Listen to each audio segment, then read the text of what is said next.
এগৰাকী বৃদ্ধাৰ চকুত চকুলো পুনৰ মানৱ সমাজক লজ্জানত কৰা ঘটনা ৩ দশক ধৰি এঘৰীয়া এটি পৰিয়াল বাক্সাৰ এটি দুৰ্ভগীয়া পৰিয়ালৰ কৰুণ কাহিনী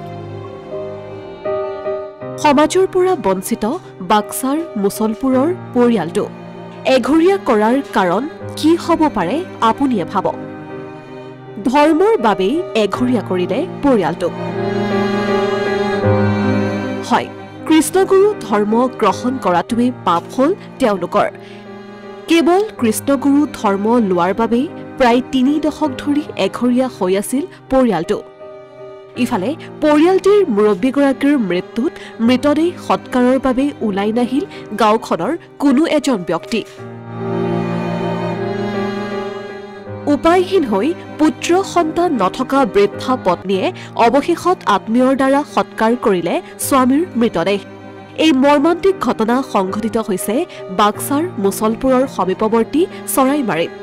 সানাৰাম দাস নামৰ লোকজনৰ পুত্ৰ সন্তান নথকাৰ বাবে নাতিয়েকে কৰিবলগীয়া হৈছে মৃত ককাকৰ সকলো নীতি নিয়ম আনহাতে গাঁওখনৰ সভাপতি সম্পাদকে মৃতকৰ পৰিয়ালটোৰ খবৰ লবলৈও বাধা প্ৰদান কৰিছে ওচৰ চুবুৰীয়া তথা আত্মীয়ক ৰাইজ অহা নাই আমাৰ ভকত সমাজ আহিছিল কেইজনমান আৰু ইয়াৰেও এই দূৰৰ বটিবংশ কোনোবা আহিছিল তেওঁলোকৰ লগত আমি লগ লাগি ইয়াৰ সৰু জোৱাই আহিছি এইকে আমি লগ লাগি বুঢ়াজনক দাহন কৰা হৈছে সানাৰাম দাসৰ ঘৰলৈ ৰাইজৰ কোনো লোক আহিলে ভৰিব লাগে ৫০১ টকা জৰিমনা ইয়াৰোপৰি তেওঁৰ পৰিয়ালে গাঁৱৰ দোকান বা বিয়ালৈ গলেও ভৰিব লাগিব দুগুণ জৰিমনা এনেদৰে বহু বছৰ সকলো দুখ বেদনা সহ্য কৰি ৬ ডিচেম্বৰ তাৰিখে এক জটিল ৰোগত আক্ৰান্ত হৈ মৃত্যু হয় সানাৰাম দাস নামৰ দুৰ্ভগীয়া লোকজনৰ কৃষ্ণগুৰু ধৰ্ম লোৱাৰ কাৰণে এটা আপোনাৰ যে মালিকৰ তেখেত ঢুকাল ৰাইজ অহা নাই কোনো টানিও অহা নাই ভাগি গোষ্ঠীকো আহিব দিয়া নাই কিবা ফাইন লয় নেকি তেওঁলোকক ভাগি গোষ্ঠী আহিলে ৫০১ টকা ফাইন লয় তেনেকে আপুনি দাহন কৰিলে আপোনাৰ ভকত আহি পেলাই ভকতে দাহন কৰিছে বাহিৰৰ পৰা আহি ভলকামুৰিৰ পৰা আহিছে আহি দাহন কৰিছে